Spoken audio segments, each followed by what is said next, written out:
Today's video is sponsored by Squarespace. Wicked stepmothers. They're quite rampant in fairy tales. Cinderella, Snow White, and Hansel and Gretel all suffer from the overbearing hatred, malice, and jealousy of their supposed maternal figures. But the evil stepmother, like many tropes of fairy tale lore, has its roots in ancient history and mythology.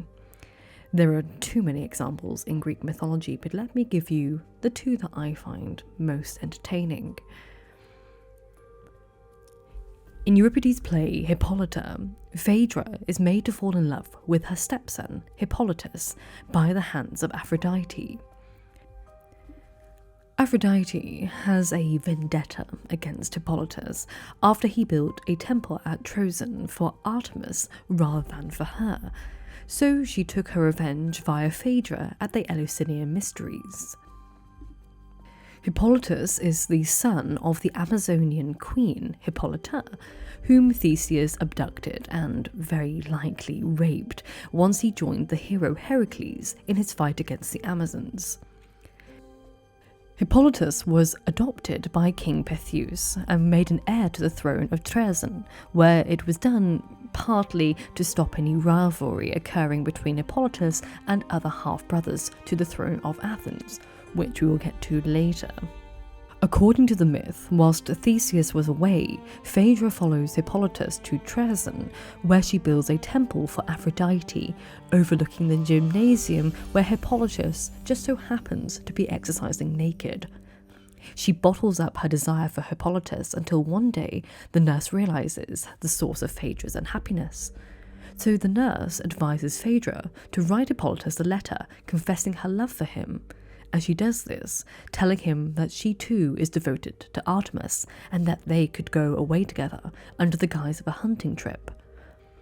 However, as a loyal follower to the virgin Artemis, Hippolytus refuses Phaedra and is disgusted by her feelings for him. After rejecting her, Phaedra is so enraged and hurt that she tears at her clothes and writes a letter in which she claims Hippolytus attacked and tried to rape her before hanging herself. Upon hearing of the accusations, Hippolytus flees Athens, and an enraged and devastated Theseus, upon finding the body of his wife and reading the false confession, prays to Poseidon for Hippolytus' death. As Hippolytus' chariot travels along the isthmus, a giant wave rose up alongside him, and a great bull sprang forth at him. Hippolytus' horses were startled, as you can imagine, but Hippolytus manages to stop them from galloping off the edge of the cliff. However, the bull continues to chase them, running alongside the chariot, causing its reins to catch onto the branches of a barren olive tree. The chariot is thrown from the cliff and smashes into the rocks, whilst Hippolytus remains tangled in the reins and dragged to death by his own horses. Take a moment to thank today's sponsor, which is Squarespace. Squarespace is an all-in-one website platform for entrepreneurs to stand out and succeed online. Whether you're just starting out or managing a growing brand, Squarespace makes it easy to create a beautiful website, engage with your audience, and to sell anything from products to content to time, all in one place and all on your terms. If you're new to building websites, then you can design a gorgeous, unique, and professional-looking website tailored to your brand thanks to Squarespace Blueprint. And with Squarespace's integrated optimized SEO tools, you can get your new website launched and discovered quickly. And you don't need to know anything about coding thanks to Squarespace's next-generation website editor Fluid Engine, which allows you to drag and drop your content where you want it, whether you're using the desktop or even a mobile. And if you're a freelance creative wanting to launch your own courses, then Squarespace is the place for you. You can upload your videos and then add a paywall, set your own price and charge a one-time fee or subscription, whatever works for you and your brand. So if you want to expand your business or just build a beautiful website for your blogging leisure, then head to squarespace.com to start a free trial. And then when you're ready to launch, go to squarespace.com/Lady of the Library to get 10% off your first purchase of a website or domain. The other Greek myth I wanted to share with you involving a wicked stepmother actually involves the same character again, Theseus, where he is the victim of a wicked stepmother, Medea. Medea, as we know, is the former wife of Jason, who was scorned by him and in revenge killed their children in anger. Yet after she flies on her dragon-pulled chariot, she continues to live a life beyond the myth, and one where she marries the king of Athens, Aegeus, Theseus' father. Now, in his past, Aegeus had left Theseus as a baby with his mother in Troezen, as she was the daughter of the king of Troezen, Pythias, who, yes, adopted Theseus' later son, Hippolytus. After impregnating Aethra, Aegeus decides to return to Athens. But before leaving, he buries his sandals and sword under a huge rock and told Aethra that when their son grew up, should he be able to move the rock and prove he is heroic enough, he can take the tokens as evidence of his royal parentage. Flash forward to Theseus showing up at the court of Aegeus, who is now married to Medea. Theseus has moved the rock and claimed the items, and Medea is thoroughly ticked off because her son, the one that she has with Aegeus, now loses his right to the throne. But only Medea recognizes Theseus as Aegeus' son when he shows up, so she makes several attempts to have him killed and removed from the picture. Medea convinces Aegeus to send the stranger on a quest to capture the Marathonian bull. Now, the Marathonian bull has previously been captured by Heracles when it was known as the Cretan bull. But because it was let free again, for goodness sake, it was causing death and destruction in the countryside around Athens. Theseus, however, proves he is equal to Heracles in the quest and returns to Athens with the bull ready to be sacrificed. Furious, Medea concocts another plan to tell Aegeus that the stranger is actually a threat to the throne, so she makes up a poison for him to drink. However, before Theseus can drink from the poisoned chalice, Aegeus suddenly recognizes the hilt of the sword in his belt as the one in which he buried under a rock for his son. He quickly dashes the chalice from his hand and embraces his son, and then banishes Medea and their son from Athens. But that's just mythology, and there are many more tales similar to it, but if we look at the history of it all, well, we have to go to the Roman Empire to see the act and tale of a determined stepmother who allegedly, supposedly, overcame all obstacles to ensure that one of her sons became the Emperor of Rome. Livia Drusilla, circa 58-59 BCE to 29 CE, was the third wife of the Emperor Augustus of Rome. She was also the mother of the Emperor Tiberius and the grandmother of the Emperor Claudius. Before she married Augustus, she had been married to Tiberius Claudius Nero, who made a few political misjudgments, mainly his decision to side with the Optimates, the conservative branch of the Senate, and supported Mark Antony of Philippi, which, didn't go down very well. So obviously she was exiled, but when she returned to Rome after exile in Greece in 39 BCE, she actually already had 2 children with her first husband. One of these children would be the future emperor Tiberius, who was born in 42 BCE, and another called Nero Claudius Drusus, father to the future empress Claudius. She was pregnant with Drusus when her husband was persuaded to divorce her, and then she was married to Augustus. Now, her marriage to Augustus was purely tactical, as it joined 2 clans, the Julians and the Claudians, who were Claudia's family by marriage. The pair was somewhat of a power couple.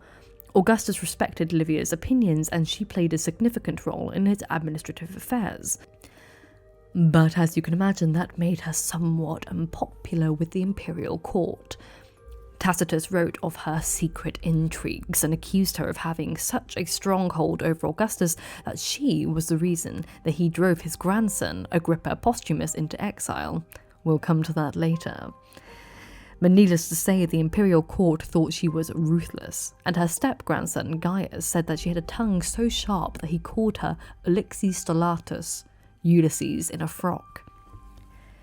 Despite all that, Livia was a loyal wife to Augustus, but she was a mother first and foremost, and she was determined to make their futures great. The only problem was that Augustus didn't come into their marriage childless. Livia had a stepchild to fight against. Augustus had one child, Julia, from his second wife, Scribonia, whom he divorced only a few days after Julia's birth. Julia wasn't a child when Livia came into her father's life. Julia had been married off and was a mother herself. She had 3 sons from her second marriage, to Vipsania Agrippa, Gaius Caesar, Lucius Caesar, and Agrippa Postumus. Julia posed a huge threat to Livia, because not only was she the mother of 2 of Augustus's legal heirs, she'd also been married to another one of his heirs, Tiberius. Gaius Caesar, Lucius Caesar, and Agrippa Postumus were set to succeed Augustus as the emperor when he died.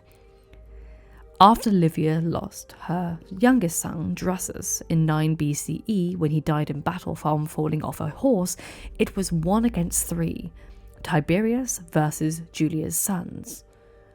So, imagine how convenient it looked for Livia when both Gaius Caesar and Lucius Caesar died. Gaius died first in 4 CE at the age of 23, having been wounded in battle, and Lucius died of an illness in 2 CE in Gaul at the age of 19.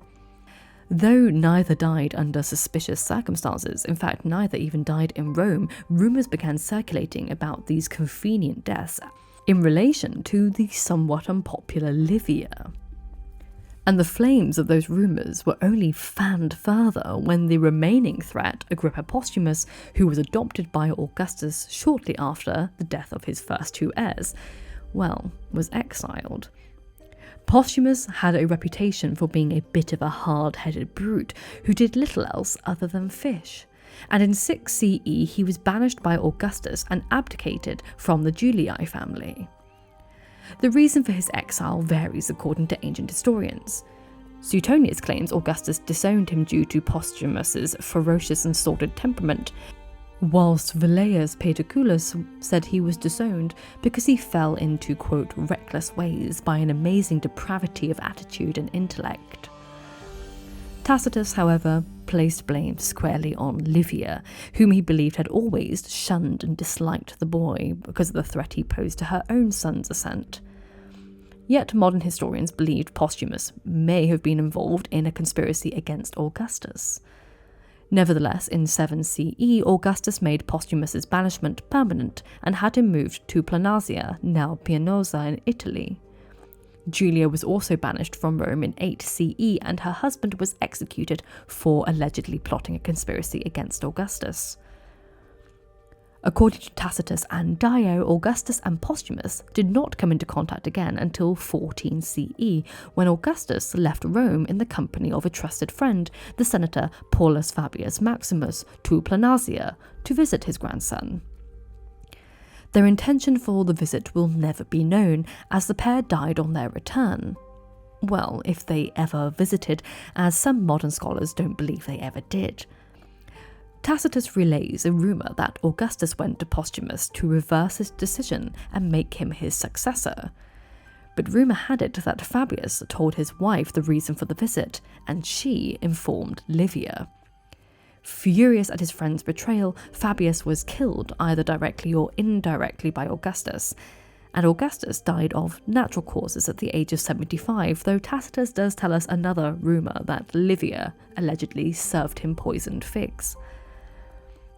The death of Augustus meant Postumus was once again a threat to Livia because, despite all the palaver, he hadn't legally been disinherited by Augustus, which meant he could still lay claim to a share of Augustus's inheritance. Though, once again, fate was seemingly on Livia's side, because around the time Augustus died, Postumus was killed by a centurion called Gaius Sallustius Crispus, the great-nephew and adopted son of the historian Sallust. When Crispus reported to Tiberius that his orders had been carried out, Livia's son Tiberius threatened to bring the matter before the Senate. Tiberius denied any involvement in the death of Posthumus and placed the blame on Augustus, saying that it was he who had ordered the death of Posthumus, not Tiberius himself. Apparently, the relationship between Livia and her last remaining son was a fraught one, but she was not going out without a fight. She was in it for the long haul.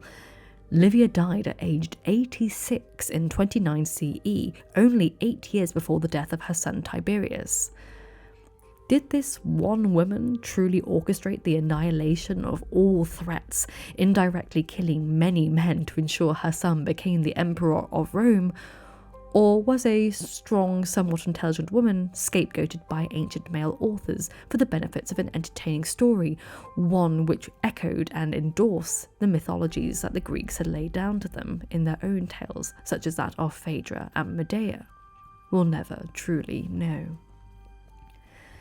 I hope you found this video entertaining. If you did, please consider liking and subscribing.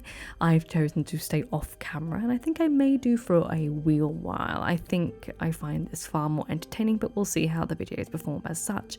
If you have any topics that you'd like me to cover, then I have a Google document form in the description box down below where you can send your requests for anything of a similar vein, ancient history or morbid history or otherwise. Thank you, as always, to my patrons for supporting this channel, and I will see you soon for another video. And remember, books save lives, so keep reading.